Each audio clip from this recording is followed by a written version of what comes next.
All right, let's get into it. So, Kamala Harris did an interview with BBC talking about her book, talking about how she's not done, and implying or teasing out there, saying that she's not done and that essentially she's going to run for president of the United States in 2028. And I'll be honest with you, I'm not a fan of it. I'm not a fan of her doing an interview with the BBC. The BBC is not American. The BBC has nothing to do with us, right? And here's what Kamala's problem was the whole entire time.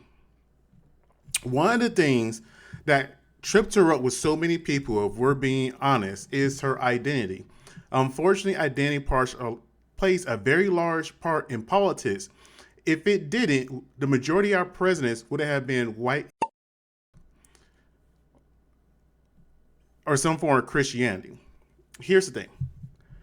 When Kamala was running back then in 2024, the biggest question that came into play was, is she Indian or is she black?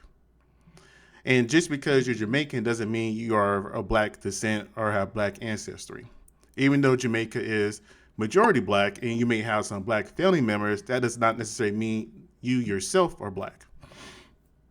And yes, when Kamala was coming up, she did have a lot of black friends, relationships, things of that nature, but that didn't necessarily identify her as black. And whenever she did interviews, and there was past news articles, it was the first Indian district attorney, the first Indian vice president, and then the narrative switched to her being a black woman.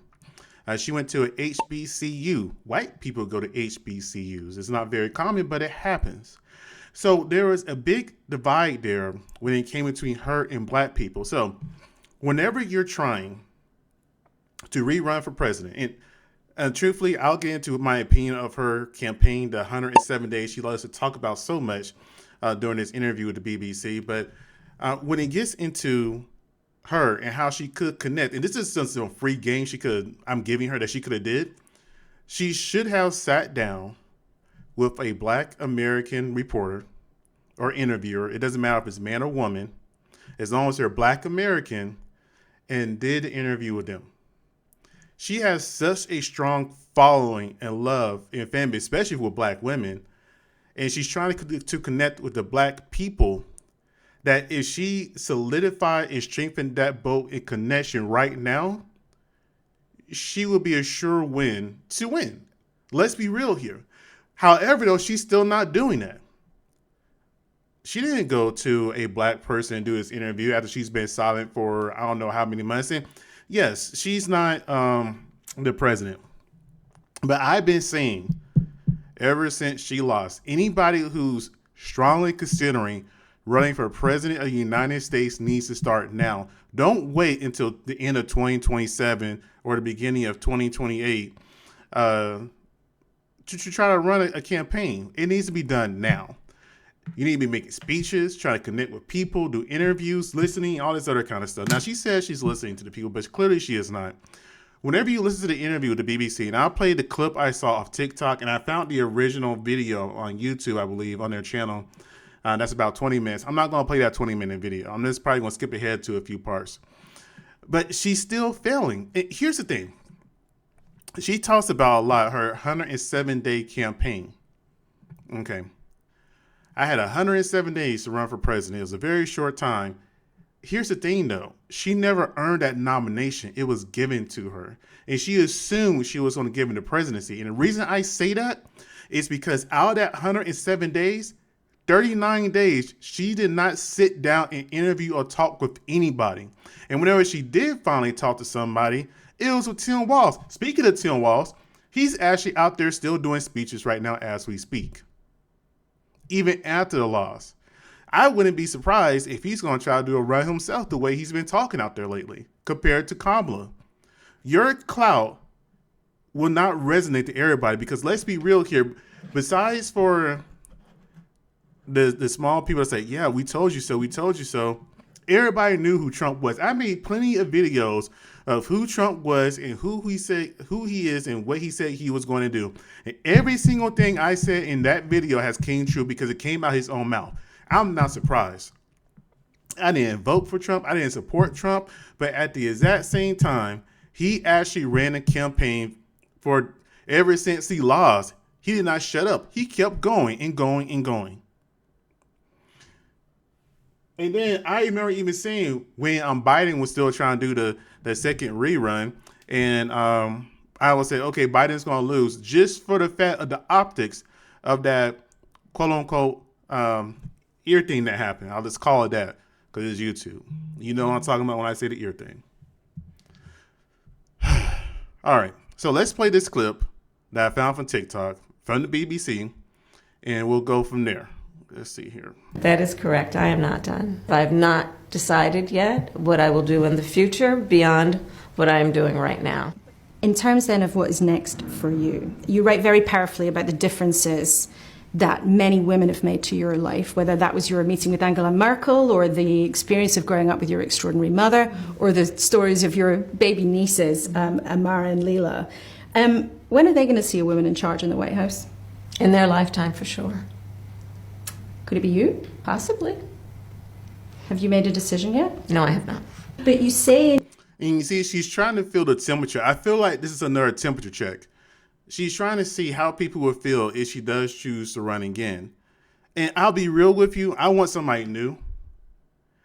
I want somebody completely different. I want somebody that has complete allegiances and loyalty to just America and its people as of right now. And I haven't seen that from any politician at all. And I always say, your loyalties are who you're married to. And look at her husband and who he is and look at his background. Yes, we will probably still be doing a lot of the same things overseas because of who her husband is, in my opinion. But let's go ahead and continue, though. In your book, I'm not done. That is correct. I am not done. I have lived my entire career a life of service, and it's in my bones. And there are many ways to serve. I have not decided yet what I will do in the future beyond what I am doing right now. Again, teasing, temperature check. She wants to see people saying or be an outcry. Yes, we want you to run. Yes, we want you to run. As of right now, people are so hurt and upset. It's not necessarily they want her to run. It's more like, damn, we should have chose you instead. We have a lot of people, the farmers, the people who are very supportive of one particular race. I'll say it that way. They're all switching. It's like, you know what? I thought I was choosing a businessman, but this businessman is hurting my business, and I'm about to be bankrupt and homeless. I should have chose the woman instead of that old man who probably has dementia at this point. Because let's be real here, Trump's health has been on a major decline. It is very visible everywhere. And I've always been the belief, hey, if you are above the age of retirement, you have no business running our country. It doesn't matter if you're black, white, man, woman. If you are above retirement age, get your butt out of our politics. It don't belong there. And I've been noticing Trump's fan base has been getting smaller and smaller. And let's not pretend that everything Kamala Harris was done was perfect. I will never forget how upset everybody was about the migrant crisis and how she full on supported it. She had an opportunity back then to mention how things could have been improved, what stuff she could have did differently, but she didn't want to step on the toes of Joe Biden. I mean, no, I do not want this woman to run. I'm not against a woman president. I am not. At one point in time, I wanted Elizabeth Warren to run. That was a long time ago, though. People are trying to throw Jasmine Crockett's name in there. I don't care. Go ahead. I just don't want her. I just don't want her. But you've been very clear that it's a possibility you might run again to become president. And in my experience interviewing politicians, when someone says I'm not done, it means they are thinking seriously about running. But when you look at the bookies' odds, they put you as an outsider, even behind Dwayne "The Rock" Johnson. I mean, is that underestimating you? I think there are all kinds of polls that will tell you a variety of things. I've never listened to polls. If she will listen to the polls, maybe she would have won. Polls are there for a reason. Polls tell you how people are feeling, people are thinking, what your voters want. If you don't listen to the polls, then what the hell are you doing in politics? This is why I said I don't want her to run. I want somebody that's going to, I don't want a Democrat to run. I don't want a Republican to run. I want somebody from a third party that built it up from by the American people for just Americans and our people to build us up and put us first once. That's what I want. We won't get that with Trump. We haven't got that with Trump. And you sure as hell won't get that with Kamala Harris either. I'm sick of all these politicians.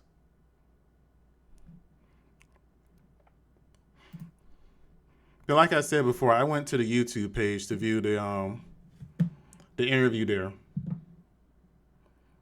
Dislike of a frail 81-year-old running again. Do you feel that President Biden and his team torpedoed your chances of a fair chance at winning the election?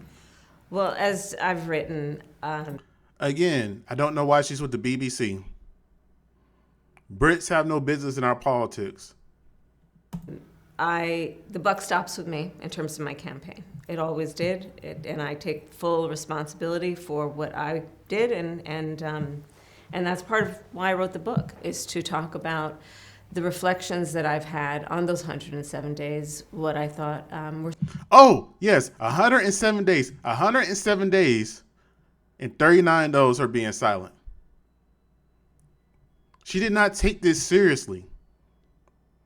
She was a hell of a fundraiser, but her trying to connect to the American people and see what they wanted and needed, she didn't do it. At least Trump pretended to. I even said that. I was like, you know what? When he was around, I said, I do not like Trump. I do not support him. He's telling people that he's not a Christian. He's telling people the election is rigged. Trump was telling everybody everything while he was running, but people just chose to ignore it. But the one thing I gave Trump credit for, he did not dodge an interview. He didn't. He went to every single location possible that would have him and talk. Kamala didn't do that. She wanted softball interviews, which showed her to be soft. strengths, but what I also thought could have been better. And, I wrote the book for many reasons, and primarily, this election in the U.S. was unprecedented. We had a president of the United States running for re-election and decides not to run 3.5 months before the election. The sitting vice president then takes up the mantle, running against a former president of the United States who had been running for 10 years. And the sitting vice president had a really good chance of winning if she would have stuck to one side and she would have admitted to the mistakes and gave a plan to how to correct it to appease the American people, but she didn't do that. With 107 days to go. On behalf of everyone whose story could only be written in the greatest nation on earth, I accept your nomination to be President of the United States. She wasn't nominated.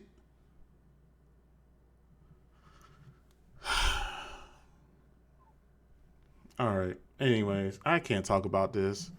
I get too passionate about politics, unfortunately. Let me fast forward through here. There was something else in here I saw that I wanted to talk about. Give me a second. Fast forward a little bit. I feel I may have entirely misunderstood him. Is it too much to think that he might have done this all for me? Oh, I'm so tired of these advertisements. This is why people just download videos. It is important to also note that I was absolutely intent on making sure my voice would be present when history reflects those 107 days. The reason... But she was silent for a quarter of it. Well, it's a little, maybe say 30% of it, she was silent. Her voice wasn't there. And then when she did talk, she needed a man beside her. Like I said, I am not against a woman running for president, but that woman needs to be strong enough to know she needs to stand on her own 2 feet and interview by herself. She should have, as soon as she got the nomination, hit the ground running and start making speeches during interviews, but she didn't. And the people she did do interviews with, like Call Her Daddy. Who watches Call Her Daddy? I have never even heard of Call Her Daddy until I saw Kamala Harris. Then I was like, why is she here? What is this platform? It's just a white woman that's this, it's just a privileged white woman. Again, not connecting with the American people. And then towards the end, when she saw that there's a good possibility she was going to lose, she was all trying to talk with a black accent. Then she was trying to sit there and talk about unions and things that she should have did as soon as she got the nomination.